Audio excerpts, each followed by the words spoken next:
Hello guys, हम लोग यहाँ पर बात करते हैं एक एग्जांपल के बारे में जिसमें एक एरोप्लेन मैन्युफैक्चरिंग कंपनी है जिसको 1000 करोड़ का प्रोजेक्ट मिलता है जो कि 7 साल में कंप्लीट होगा। तो आपको यहाँ पर हिंट मिल गया होगा 7 साल में कंप्लीट होने का मतलब है कि यहाँ पर आप percentage of completion method follow करोगे इंड एस 115 वाला। ठीक है, तो यहाँ पर सैप में आप प्रोजेक्ट अकाउंटिंग यहाँ पर अप्लाई करोगे, WBS एलिमेंट वगैरह सब क्रिएट होगा। तो वो पूरी कहानी CGI3 वगैरह की आपकी घूमेगी यहाँ पर। तो यहाँ पर गवर्नमेंट डिपार्टमेंट ने एक एरोनोवा एरोस्पेस नाम की कंपनी को 1000 करोड़ का प्रोजेक्ट दिया है। अब गवर्नमेंट डिपार्टमेंट ने दिया है तो वो आपको एडवांस भी देगी और साथ में आपको सब्सिडी का भी कंसेप्ट आ जाएगा यहाँ पर। तो यहाँ पर इसी इमेजिनरी एग्जांपल में हम लोग यहाँ पर कुछ कंसेप्ट को जानेंगे। तो सबसे पहले कॉन्ट्रैक्ट मिला, फिर एडवांस मिला आपको, फिर आपको बैंक गारंटी देना पड़ा, फिर आपने प्रोक्योरमेंट किया, कुछ चीज़ें इंपोर्ट कराई, फिर मैन्युफैक्चरिंग किया, असेंबली किया, फिर सब्सिडी मिला आपको, माइलस्टोन बिलिंग किया और डिलीवरी दे दिया। इस तरह से आपका प्रोसेस फ्लो करेगा। तो सबसे पहले तो आपको प्रोजेक्ट क्रिएट करना पड़ेगा जो कि CJ20N में क्रिएट करोगे। ठीक है, CJ20N में आपने अपना प्रोजेक्ट क्रिएट कर लिया। अब डॉक्यूमेंट टाइप यहाँ पर कोई यहाँ पर ब्लैंक है और एंट्री कोई भी जनरेट नहीं होगी। इंड एस 115 बोलता है क्योंकि आपको percentage of completion method follow करना है, इसलिए प्रोजेक्ट लेवल पे कॉस्ट का ट्रैक रखना जरूरी है ताकि रेवेन्यू सही स्टेज पर रिकॉग्नाइज हो सके। अब यहाँ पर कहानी में एक ट्विस्ट ये आता है कि रेवेन्यू तो आप परसेंटेज ऑफ कंप्लीशन के बेसिस पे रिकॉग्नाइज कर देते हो, लेकिन बिलिंग नहीं होता है, बिलिंग उतना नहीं होता है। बिलिंग होने का अलग क्राइटेरिया होता है, इसीलिए जो अनबिल्ड अमाउंट रह जाता है उसको आप कॉन्ट्रैक्ट एसेट्स इंड एस 115 के हिसाब से कॉन्ट्रैक्ट एसेट्स बोलते हो। और उसका कैसे ट्रीटमेंट होता है वो टाइम गैप के कारण जनरेट होता है, और जब आप बिलिंग करते हो तब आपका GST का लायबिलिटी क्रिएट होता है। तो ये सारी छोटी छोटी बातों को ध्यान में रखना है। तो गवर्नमेंट कॉन्ट्रैक्ट जो है आपको VA01 से आपको कॉन्ट्रैक्ट मिला, यानी कि परचेज ऑर्डर मिला, तो आप सेल्स ऑर्डर क्रिएट करोगे ही VA01 से। ठीक है, फिर आपको गवर्नमेंट एडवांस देती है 200 करोड़ का, 200 करोड़ का आपका एडवांस देती है। तो एडवांस को आप बुकिंग करोगे F.28 से, बैंक अकाउंट को इधर डेबिट कर दोगे एसेट साइड में, और लायबिलिटी साइड में उतना ही लायबिलिटी क्रिएट कर दोगे एडवांस फ्रॉम कस्टमर के हिसाब से, और डिजिट डॉक्यूमेंट क्रिएट होगा। एडवांस सर्विस पर GST एप्लीकेबल हो सकता है, लेकिन नोटिफिकेशन 66/2017 बोलता है कि एडवांस पर GST नहीं लेना है, माइलस्टोन के टाइम पर जो है ना वो जमा करना है।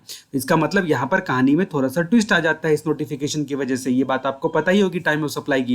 एडवांस रिसीव करना है, कॉन्ट्रैक्ट लायबिलिटी है, रेवेन्यू नहीं है, इसलिए इंड एस बोलता है कि भैया ध्यान रखे ये रेवेन्यू नहीं है, तेरा एडवांस है। ठीक है, यानी कि ये लायबिलिटीज है तुम्हारा।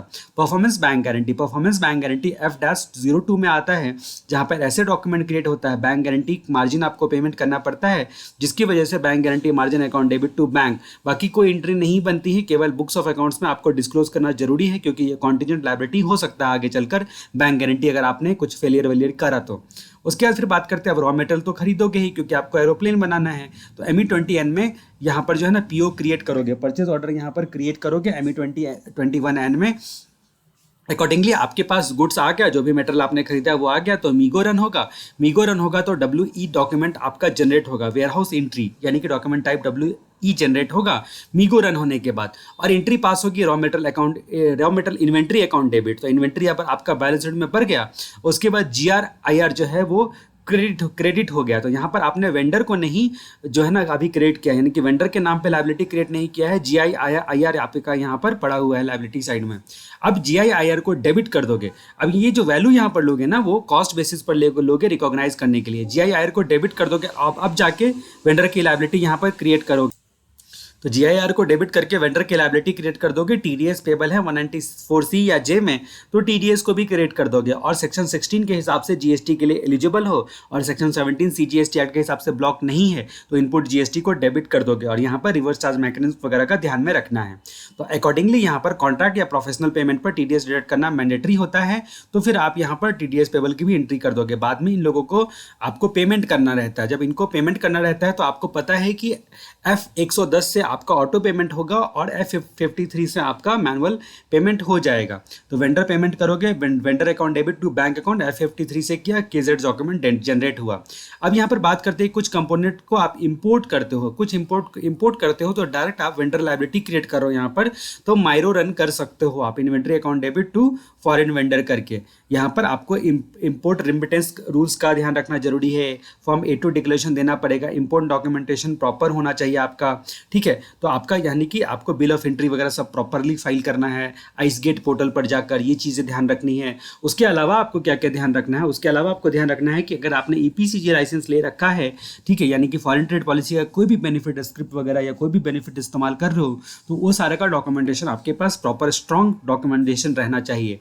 उसके अलावा फॉरेक्स में इंड AS 21 बोलता है कि अगर फॉरेक्स में चेंज होता है तो आपको उसको रिकॉग्नाइज करना जरूरी है, जो कि वेंडर से ही रिकॉग्नाइज होता है।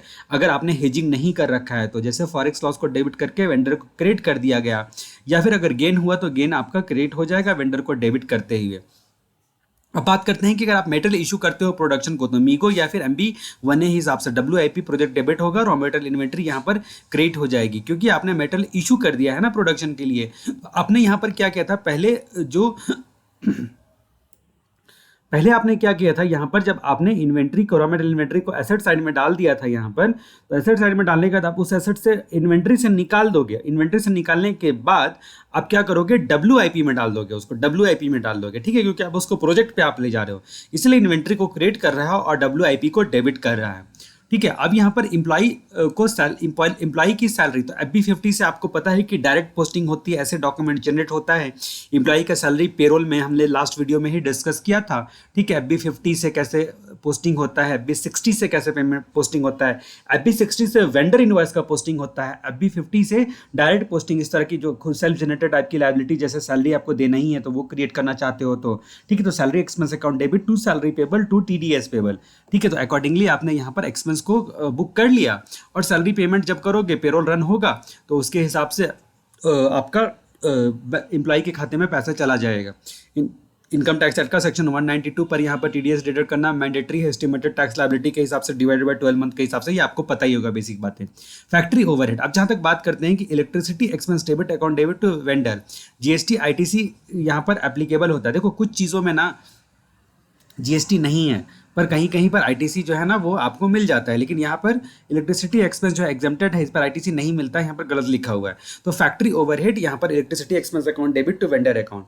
अभी यहाँ पर मशीन परचेस किया, अगर कुछ मेरे अंडरस्टैंडिंग में प्रॉब्लम लगा तो आप इमीडिएट कमेंट करके बताना, मैं उसको रेक्टिफाई करने का ट्राई करूंगा, ठीक है। अब हम लोग बात करते हैं मशीन परचेस किया। मशीन परचेस किया तो देखो यहाँ पर क्योंकि प्रोजेक्ट है, और प्रोजेक्ट है तो CWIP के थ्रू ही हम लोग सब कुछ एंट्री मारते हैं, लेकिन अगर मशीन परचेस किया तो कभी कभी डायरेक्ट एंट्री भी अगर आपका पुट टू यूज इमीडिएट हो जाता है तो आप कर सकते हो, अदरवाइज तो यहाँ पर आप क्या कर सकते हो कि पहले CWIP को डेबिट कर सकते हो, और अकॉर्डिंगली आप जो है ना वेंडर का लायबिलिटी वगैरह सब अपना क्रिएट ये कर दो, और जब पुट टू यूज हो जाएगा वो प्लांट मशीनरी, तो CWIP को क्रिएट करके प्लांट मशीनरी को डेबिट कर देना, ठीक है। तो ये प्रोजेक्ट अकाउंटिंग में जनरली CWIP से ही पास होता है। फिर इंस्टॉलेशन का एक्सपेंस वगैरह भी है तो वो भी CWIP अकाउंट से ही पास होता है, वो मैं आपको बताऊंगा एक वीडियो में, उसके लिए स्पेसिफिक बनाने वाला हूँ जो CWIP को हम लोग कंसेप्ट को क्लियर करेंगे। पुट टू यूज हो गया तो यहाँ पर तो डायरेक्ट पुट टू यूज किया है मशीन को डेबिट करते हुए, इसकी वजह से यहाँ पर डेप्रिसिएशन चार्ज करना जरूरी है इमीडिएटली। डेप्रिसिएशन में AFAB करके एंट्री होती है, depreciation account debit to accumulated depreciation account, और ये आपका जो स्पेसिफाइड रेट ऑफ होता है उससे आपका ऑटोमेटिकली ये एंट्री पास हो जाती है, ऑटो पोस्टिंग होता है।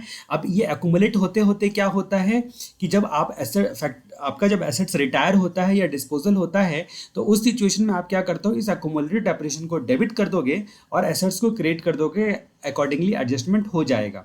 उसके बाद research and development cost, research and development account expense account debit to vendor account, ये इंड AS 38 बोलता है इसको इंटेंजिबल एसेट्स है, रिसर्च फेज में कॉस्ट इमीडिएटली एक्सपेंस किए जाते हैं। गवर्नमेंट सब्सिडी आपको मिला तो वाओ, गवर्नमेंट सब्सिडी मिला, जो इंड AS 20 बोलता है गवर्नमेंट ग्रांट, इसे सिस्टमैटिक बेसिस पर रिकॉग्नाइज करना चाहिए ताकि एक्सपेंस पीरियड मैच हो सके, ठीक है। तो इमीडिएट रिकॉग्नाइज मत कर देना कि 100 करोड़ का गवर्नमेंट एक्सपेंस हमको गवर्नमेंट सब्सिडी मिल गई है तो bank account debit to government grant, ठीक है। ये आपको ग्रांट को सिस्टमैटिक बेसिस पे रिकॉग्नाइज करना चाहिए ताकि एक्सपेंस का जो पीरियड है वो अकॉर्डिंगली मैच हो जाए, तो धीरे धीरे करके उसको रिकॉग्नाइज करना है।